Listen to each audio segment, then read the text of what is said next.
Hey guys, welcome back to my channel. हम इस episode के शुरुआत में देखते हैं हमारे मेन लीड जो हर डैशिंग में जा रहा होता है और कुछ लोग उसके बारे में बातें कर रहे होते हैं। बोलते हैं कि वो लड़कियों से इतना दूर रहता है जैसे कि मानो कोई उसको लड़कियों से एलर्जी हो। तो उसकी गर्लफ्रेंड बोलती है कि मैं तो उसकी गर्लफ्रेंड हूँ ना, लेकिन मेरे को भी टच करने नहीं देता है। देखो कितना अच्छा है वो।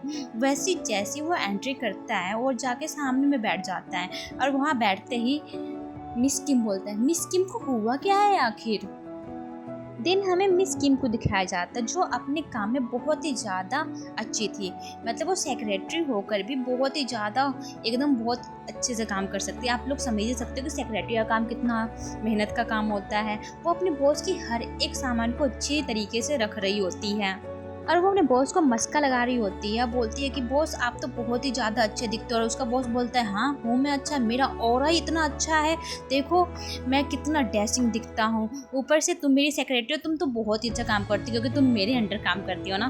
भाई साहब इसकी तो मुँह मियाँ मिट्ठू होना ना कभी बंद होता ही नहीं है। नेक्स्ट सीन में हम मिस्टर ली को देखते हैं एक आदमी के सामने, जहाँ पे वो बोलते हैं कि तुम कंपनी के पैसों से मसाज पार्लर घूमते हो, देखो हमारी कंपनी का रेपुटेशन तुमने कितना खराब कर दिया, देखो हर जगह हमारे कंपनी का ही चर्चा है। तुम जैसे एम्प्लॉय होंगे तो हमारी कंपनी कहाँ पे बढ़ेगा, मतलब कि हमारी ग्रोथ कहाँ होगी। और वो बहुत ज़्यादा सुना रहा होता है उस एम्प्लॉय को। अब हम मिस्टर प्रेसिडेंट और मीशू को देखते हैं जो कि लिफ्ट में रहते हैं। तो मिस्टर प्रेसिडेंट बोलते हैं मीशू को कि तुम्हारी इंग्लिश बहुत अच्छी हो गई है। तो मीशू बोलते प्रेसिडेंट ये आपके अंडर काम करते करते हो गया, पता ही नहीं चला मैं इंग्लिश इतना अच्छा कब बोलने लग गई।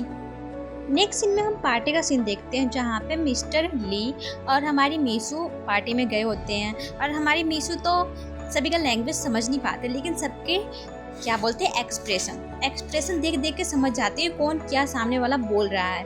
और हमारा मिस्टर प्रेसिडेंट तो अब सबसे बातें करने में लगा था और अपनी कंपनी का ग्रोथ कैसे किया जाए वो उसमें लगा हुआ था। जैसे ही वो वहाँ पे खड़ा रहता है तो तीन लड़की आपस में बातें करने लग जाती है। बोलती कि देखो देखो ये मेरी तरफ देख रहा है, देखो अब तो वो हमारी तरफ आने भी लग गया।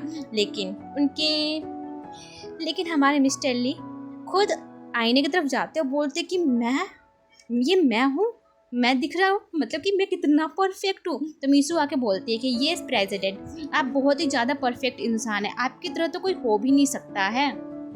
नेक्स्ट सीन में हम देखते हैं मिस्टर ली और हमारी मीशू को जो बातें कर रहे होते हैं और हमारी मीशू रिंग दिखाते हुए बोलते हैं कि देखो मैंने ये अपने हुनर से जीता है ये रिंग स्पोर्ट्स डे में। देन हमारी मीशू बोलती है कि सर मुझे आपसे कुछ बात करनी है।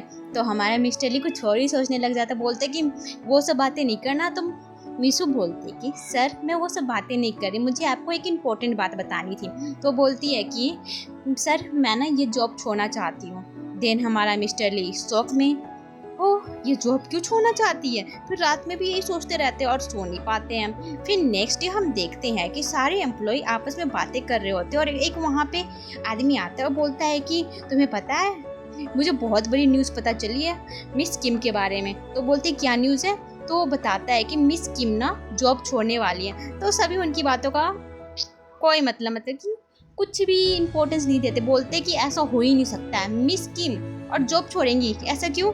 तो वहाँ पे मिस किम आती है, खुद ही अनाउंसमेंट करती है कि हाँ मैं ये जॉब छोड़ने वाली हूँ, तभी सभी कोई मान जाते हैं।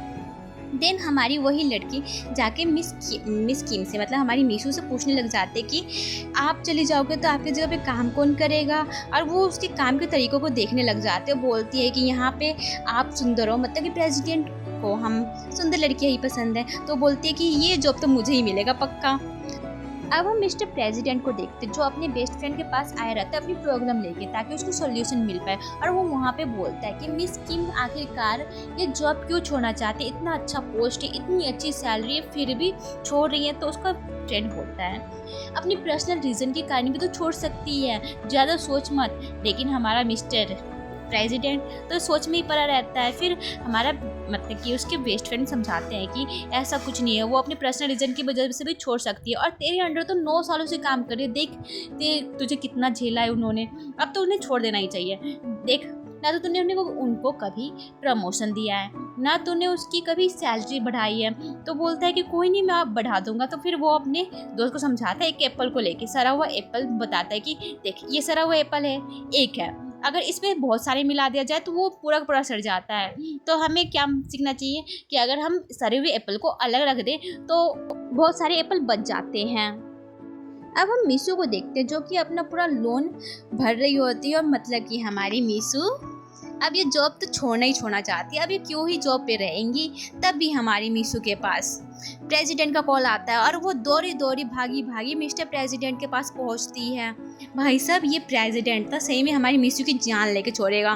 कितना काम करवाता है यार, इतना तो कोई भी नहीं करवाता है। फिर अब प्रेसिडेंट मीशू को नया ऑफर देता, बोलता है कि देखो तुम्हें ना मैं एक नया मतलब दूसरा मौका दे रहा हूँ। तो मैं किसी को मौका तो देता नहीं, लेकिन मैं तुम्हें देना चाहता हूँ। मैं तुम्हें ना डायरेक्टर के पोस्ट पे प्रमोट करता हूँ। और ये सब सुन के हमारी मीशू बहुत ज़्यादा हैरान हो जाती है। लेकिन हमारा मिस्टर प्रेसिडेंट यहीं पे नहीं रुकता, बोलता है कि मैं तुम्हें कंपनी की ओर से एक घर भी दे दूंगा। और ये सब बोल के वो मीशू को मनाने की कोशिश कर रहा होता है। और यहीं पे हम इस पार्ट की एंडिंग करते हैं। Thank you for watching.